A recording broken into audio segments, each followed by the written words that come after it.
Okay. Well, first of all, to get a sweep in this building in this weekend, I had to be pretty happy with the way the weekend went. We'll take it. I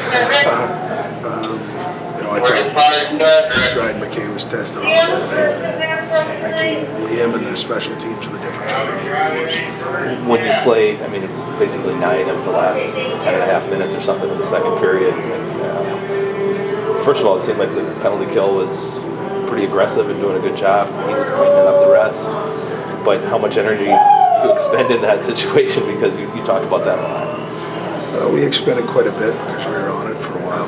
Like I said, I think we had 9 straight minutes. And when you have that, you're expending a lot of energy. And I just thought, when you've got 2 veteran guys in French and Rivera that lead us, and then the defensive cores, Molik, Mackey, McNeely, Wilkinson, I thought had his best weekend of this year. And then you have a goalie that did what Dryden did. Those are difference-making times in a game, and so it was important. You don't like having to kill 9 minutes in a row, but I thought our guys were up to the challenge. Did the replay, the review for Spooner's penalty, that take you by surprise? Did you know that was coming at all, or? No, I didn't know it was coming. Yeah, and I mean, did you have a chance to look at it, or? No. Okay. What to throw everybody back out there? I mean, that changes the game right there. It seems. How did you feel about the way that kill went compared to the previous 4 minutes? Well, it seemed like a month of Sundays because we were out there repeatedly. But you know what? I think hopefully we can grow from that. One, make sure that we try not to put ourselves in those positions. But when you do, and you still get it done, it's an opportunity to grow some confidence from that. And we had different guys that had to go out and kill penalties tonight. There's some guys that put some road miles on. French and Rivera and Michaelis. Spooner was playing a lot. Then when he goes out, you lose the center. And so I took Smith, and he played a little bit of center, and he's done that before, so it was good that we had some versatility. And then I thought, Lucas Sauter going back into the lineup and making the impact on the game that he did, 1 pass and the goal that he scored, a smart hockey player. Yeah, and kind of on both those goals, real similar, taking a Lutz rebound, and one goes around the net, makes a nice pass, the other one he jams in. I mean, just seemed like both real heavy plays on his part. He's a smart hockey player, and when he's been in the lineup, he had a couple of freshman moments so far this year, but other than that, he's been real consistent and loves playing the game. He's got a passion for it. He's really a heady player, so I think he's been one of our best freshmen this year.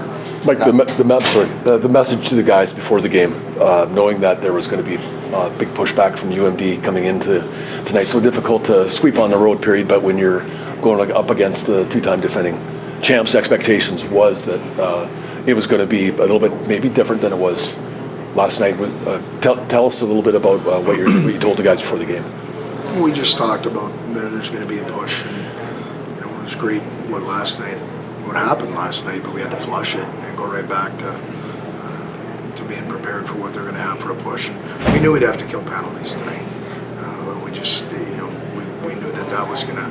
Special teams on a Saturday night can be the difference between winning and losing, and so we knew we were going to have to probably kill some penalties, and we knew that they'd make a push, and they did. And I thought we had a good start to the game. Our first 10 minutes was good, and then they made a push. They're a good hockey team, so I thought we had a good first 10 minutes. They had the better half of the second 10 minutes, and then we got into some penalty trouble in the second. When's the last time you saw Dryden McKay either A, lose focus, or B, give up a softie? It's been a while, right? Yeah, I hope that continues. I thought he played with a lot of composure tonight.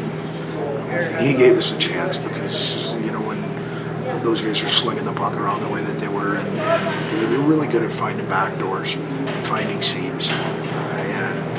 So he had to make a few that he should not, but he did tonight. not real affected by I mean, I know it was only 3 minutes into the game, but the lights going off and having a delay there, and you're on the road and weird things can happen. You guys came out pretty sharp right after that, like you said, the first 10 minutes. Yeah, and they had to go through the same thing. So, it was when you're on the road and you're playing in a building and there's a storm going on outside, you don't know what's going to happen, and lights went out. I thought the officials in the building handled it very well. They communicated with us very professionally and kept us in the loop of what was going on throughout the whole process. So, it's just something that happens, and I thought we handled it. And one more thing, just the flip side of talking about your penalty kill, obviously, but your power play. You guys were able to get it done on the power play and hold them to 1. So, I mean, obviously that's a big difference in the game, but different guys from last night. Yeah, and for us to be consistent over the first half of the season here, we're going to need guys to contribute, and different guys contribute. I thought that group was really impactful with Souter and Smith, 2 freshmen, and then you've got 2 veterans in Jake Yaremko, who's a junior, and Reggie Lutz, who's a junior, and then Ian Scheid up top. And if you can be difficult with 2 groups and be threatening with 2 groups, that's a lot harder than just one. And I thought those guys were the difference in the game.